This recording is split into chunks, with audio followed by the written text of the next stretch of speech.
back to Spread for Homestead. I'm Nikki, and today I'm going to be showing you how to do my pressure canned meatballs. So the first thing to know about canning meatballs is that you kind of have to remember the rules of canning and throw out things like egg, cheese, breadcrumbs, and that sort of thing. I know that's how most of us like to make meatballs, but those don't work for canning. So this is pretty much an all meat kind of recipe, just added some seasonings. And then we go ahead and we pre-cook them. You can do one of two ways. You can either do them on the stovetop if you've got that kind of time, or you can make balls and bake them. And the reason we're going to do that ahead of time is just to keep them from turning into one big glob in the jars. If you go ahead and pack these in raw, what happens is the meat tends to all cook together and you've just got a mega meatball and not the individuals that we're looking for. You will notice that there is some color difference depending if you do them on the stovetop. You can kind of see these I did on the stovetop. They've got a little bit darker of a color. These are both canned in broth, so you can kind of see the darker color. They have a slightly different texture than the baked ones. Whichever you prefer to do is fine. We don't really have much of a preference. Now, as far as the medium we're going to be canning them in, some people go ahead and try and can these things dry. I don't think they hold up as well. So we go ahead and can ours in broth. Now, you can do a number of things. I've canned some in tomato juice in the past, and those are great if you're going to use them in like spaghetti. You can also can them in marinara. I don't like to do that unless I've got tomatoes and I'm making my own homemade marinara. I don't suggest that you go and buy store-bought marinara and then can the meatballs in there. You might as well just put them in some kind of broth and then drain the broth off. The reason we do them in broth is it gives me more flexibility. The ones that I've got in the pantry that are done in tomato juice don't really work as well for things like Swedish meatballs, and they give a kind of an odd flavor if you're doing something like sweet and sour meatballs, that kind of thing. So we do ours in broth just to make sure that we've got the greatest range of flexibility. And again, if you would prefer to do them in a tomato juice, that's fine, and we'll get to that point. The big thing is you're going to start with a lot of meat here, 10 pounds. Now, how much that's going to make depends kind of on how big your meatballs are going to be, how tight you're going to pack them, and what kind of jars you're using. We like to use ours in pints, and that seems like it's not a lot, but if you're putting them in something like spaghetti, that makes a lot of spaghetti.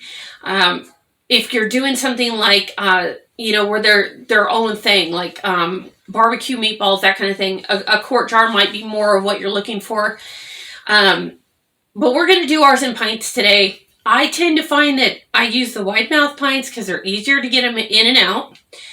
And I vary wildly between 14 to 18, depending on how big the meatballs are. I'll show you what I use when we get to that point of how I make a pretty consistent size meatball. But still, sometimes I'll make them a little bit too big or a little bit too small. So it just depends. So somewhere between 14 and 18 jars is what you can expect. So like I said, you're going to use about 10 pounds of meat. Now, it's really nice if you're doing your own meat and you're grinding it yourself, because I like to run it through the grinder in the bigger plate first.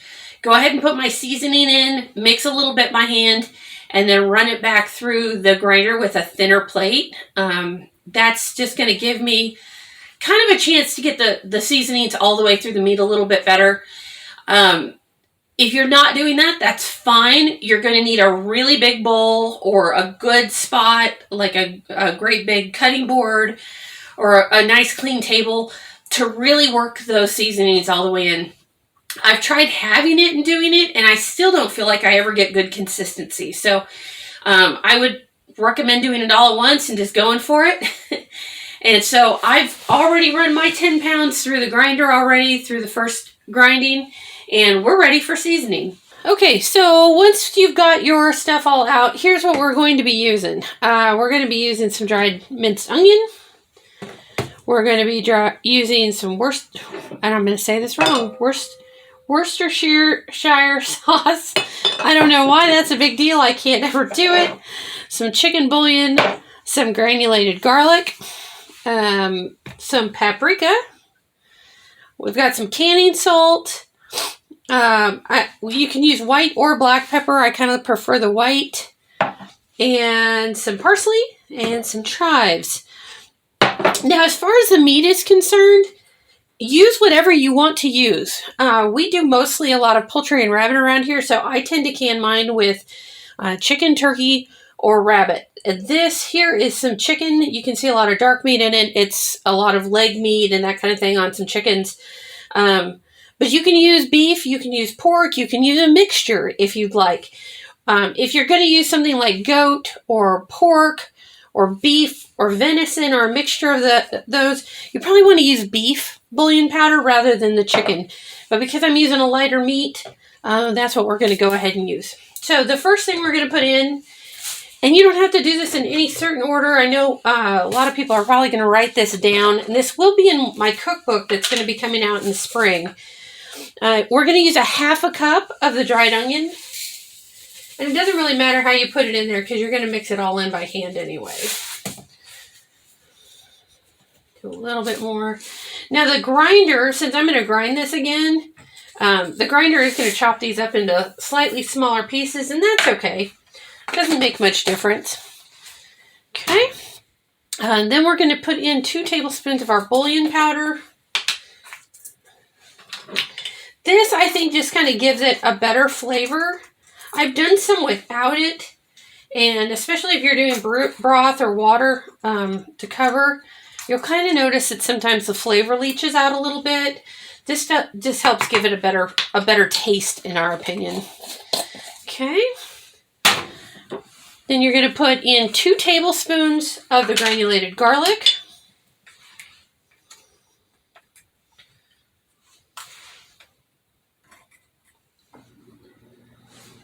Okay. And 2 tablespoons of paprika. I know some people don't like paprika. You can leave some of this stuff out if you don't like it.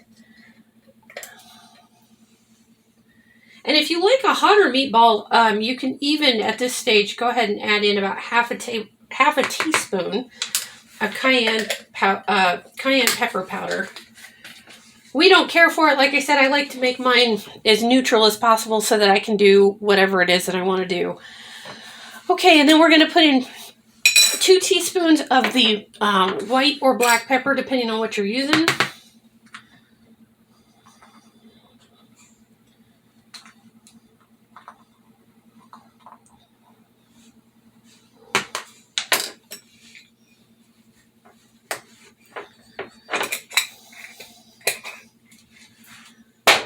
All right, and then 4 tablespoons of the parsley.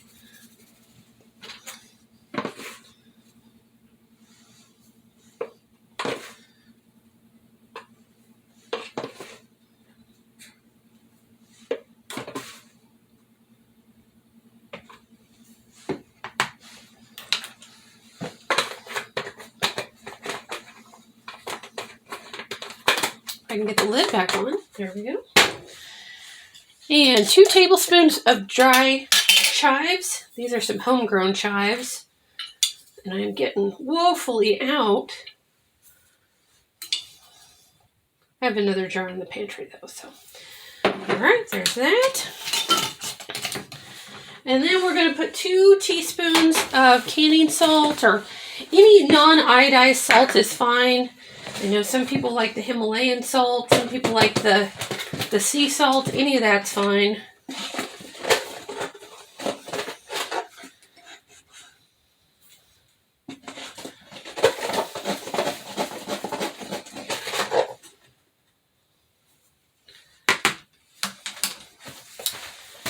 All right, and lastly, the stuff I cannot pronounce, we're going to do 3 tablespoons.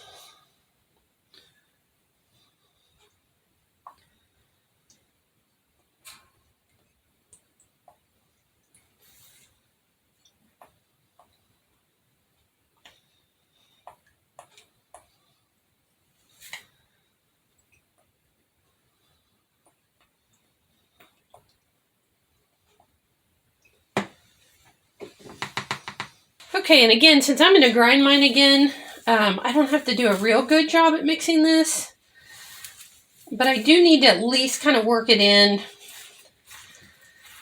And this is where a really big bowl or a good spot to do it is going to be really helpful. If you can get some of the unmixed stuff and kind of smash down. Smash down.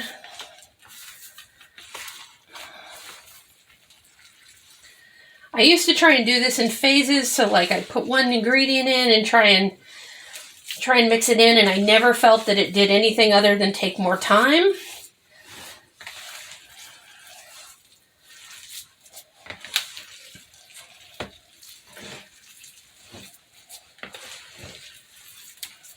Oops. Thank God for clean countertops. All right, so this is probably going to take you, depending on what, how your mixing skills are, it is probably going to take you about 5 minutes, give or take. Just keep working it through until you feel like you've got a pretty consistent mix. Okay, and there is my rough mix. And now I'm going to go ahead and take a few minutes and run this thing back through the grinder on a finer plate to give us a more of a store-bought, finer consistency. The reason you want to, if you're doing this with your own meat and grinding, the reason you want the thinner, finer consistency is just to make sure that they're going to pack really well. This stuff is pretty good and sticky at the moment, but you want to make sure that it's going to really hold up. And sometimes those bigger chunks don't necessarily hold up. All right, so after I have run it through the grinder for the second time, kind of get up there, you can see it's pretty consistent looking. No big pockets of any one thing. If you still feel like you've got pockets of stuff, you can go ahead and knead it through again. I feel like mine's pretty good. At this point, I like to go ahead and set the whole bowl in the refrigerator for 30-45 minutes. Just let the meat cool back down. And that's whether you've ground it or whether or not you have hand mixed some already finely ground stuff. I just like it to set up a little bit. Make sure that it's kind of mellowed out and there's no warm spots. Warm meat doesn't always do what you want it to do. It won't always hold that meatball shape. The warmer it is, the more you tend to put it on the cookie sheet and it just kind of sags into sad little meat blobs.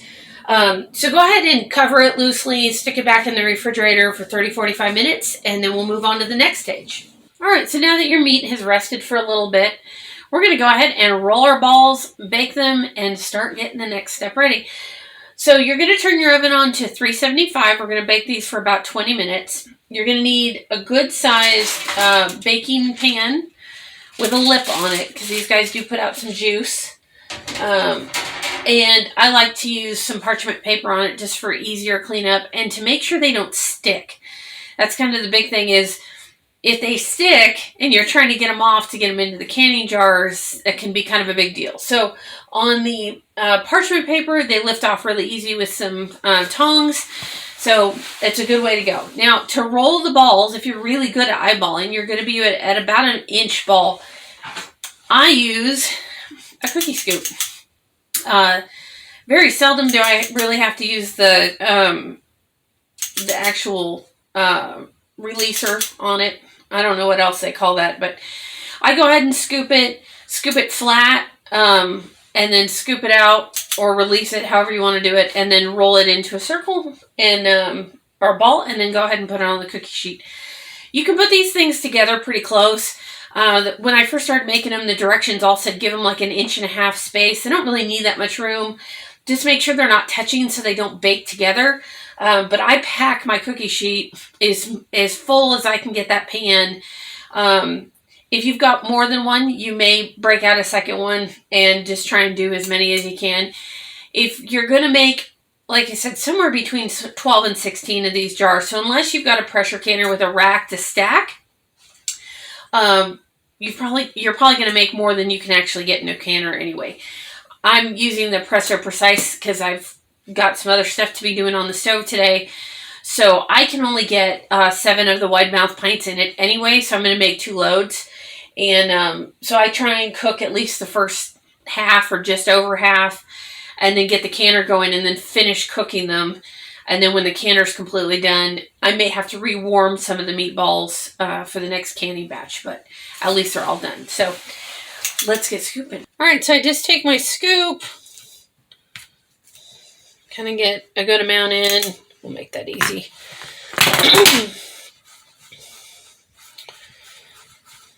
And roll them into a ball, about like so, and onto the cookie sheet.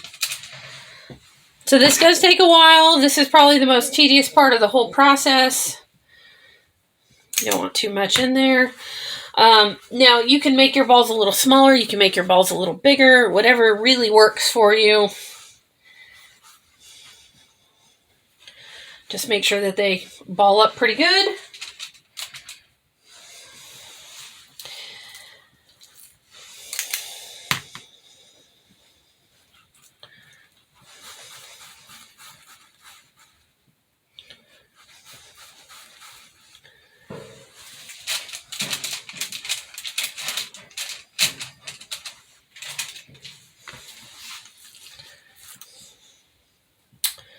And just keep rolling until you're done. All right, there we go. There's our full pan of meatballs. I'm going to go ahead and get those in the oven, like I said, for about 20 minutes.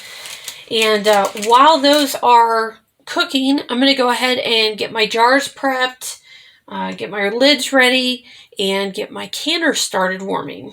So to prepare our jars and our canner for the canning process is going to be slightly different depending on the manufacturer. So the one thing that's pretty universal is make sure your jars are thoroughly cleaned and inspected.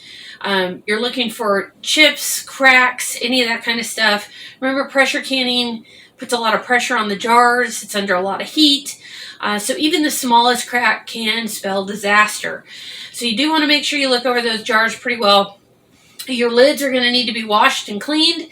Now, whether or not you're keeping them simmering is going to be up to the manufacturer. So some of the new cur and ball lids do not require being kept in warm water prior to being used. Some of the older stuff, I've got some old Better Homes and Garden lids, Golden Harvest, the Walmart brand, which I think is Mainstays or whatever it is, Everyday Essentials, whatever it is, does require them to be kept in warm water prior to being used to kind of help with the tackiness of the sealant. So make sure that you're looking at that. If it doesn't say one way or another, you're better off just going ahead and making sure that they're kept warm. That way, you know, you're better off keeping them warm than keeping them cold and not having them work, if that makes any kind of sense. Now, as far as your canner is concerned, every one of these canners usually has a water line in there that tells you where to put the water. I don't keep my jars warm when I'm doing a hot pack, which is what this is. The meat's going in warm, and then we're going to cover it with hot liquid. So that's going to be a hot pack. So once my jars are cleaned, I'm just going to set them over and get them ready. I'm not going to fool with them. I'm not going to keep them in the canner to keep them warm. It's not necessary. Because the liquid going in is going to warm them up. The big reason to keep jars warm is to avoid thermal shock when you put them in there and start the canning process. That's not going to happen to us because they're going to be warm from the liquid and the food that's going in them when they hit the canner. All right, so once your meatballs are out of the oven, you can start packing your jars. If your jars are all ready, you're going to leave an inch of headspace, and then once your meatballs are all in your jars, then you can go in and we'll put the broth and things on them. I don't worry too much about it. I'll end up coming back and cleaning out the lip. You can put a funnel in here and try and keep the lips a little cleaner. I've never found where it makes much difference. And how many meatballs go in a jar, again, depends wildly on how big your meatballs ended up and how tight you're going to pack them.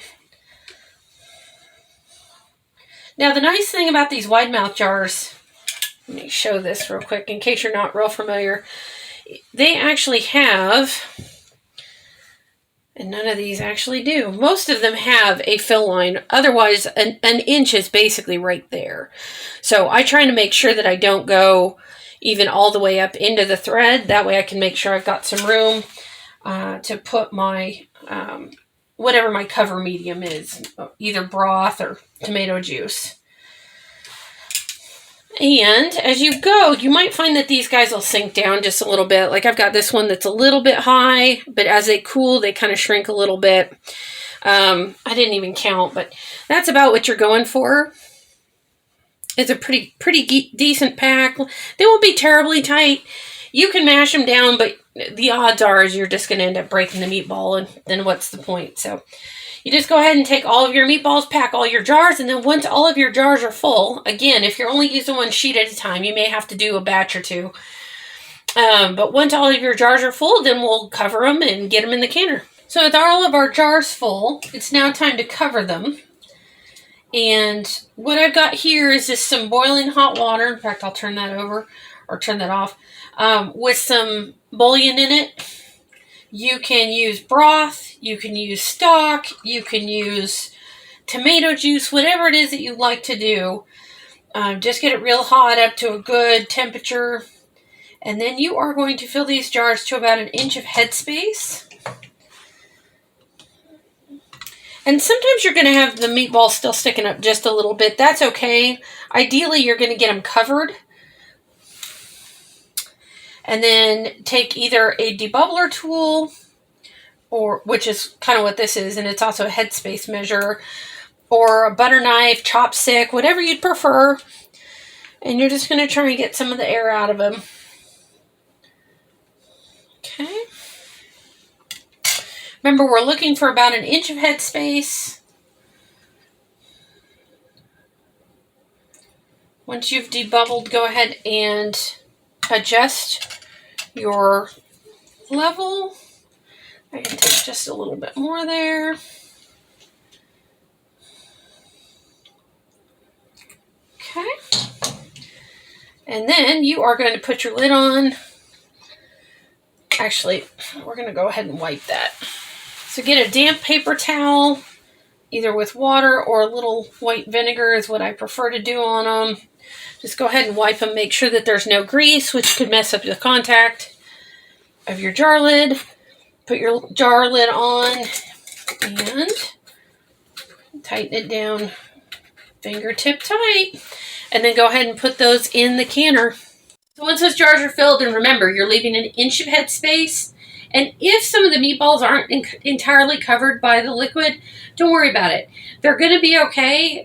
You might get a little weird discoloration. Sometimes they'll slightly turn a different color.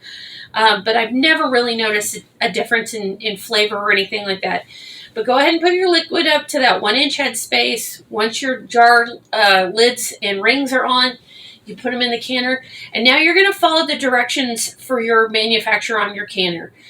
For mine, on the Presto, I just go ahead and tell it, hey, it's time, hit the button, and I'll wait. And it will actually steam for me, go through a countdown, and tell me when to put the regulator on. If you're using like a stovetop,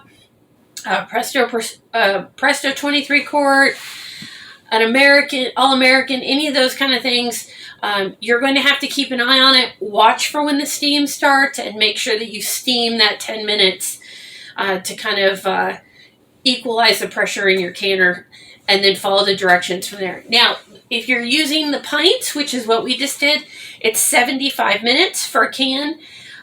Do make sure, especially if you're doing something where you have to be worried about the poundage, make sure that you are looking it up and adjusting for your altitude. I don't have to with this. It handles it all for me. So if you're doing something that you've got to watch the dial or put the weight on or any of that, make sure you check one of the bulk canning books or the National Center for Home Preservation to figure out exactly what your poundage needs to be for you. If you're using the bigger quart jars, it's going to be 90 minutes. And then again, adjust your pressure or your poundage. All right, guys, there they are. In all their glory, we've got good seals all the way around. And you can still see them bubbling. They are fresh out of the canner. They do float a little bit when you first can them. But what I have found is as they cool down and they suck in the broth, they actually will sink down. All right, there you go. That is how I can meatballs. If you have questions, feel free to leave them down in the comments. You can send me an email at srhomestead@yahoo.com. I'm happy to help answer any questions you may have about the process. Do remember to brush up on your canning book every now and then, just as a good reminder of the procedure as far as what your canner requires, and just good canning etiquette, right? Of the do's and don'ts. I recommend everybody getting the Ball canning book. It's kind of like the little Ball Bible, if you will, of canning. If you don't have one, you can also go to the National Center for Home Preservation. Boy, I'm tired enough I can't even get that out right. They also have lots of information on how to can and correct procedure. And that is it for tonight from Sprague River Homestead. Believe it or not, I've still got a couple hours worth of work left to do some more canning. So happy homesteading, and we'll see you next time.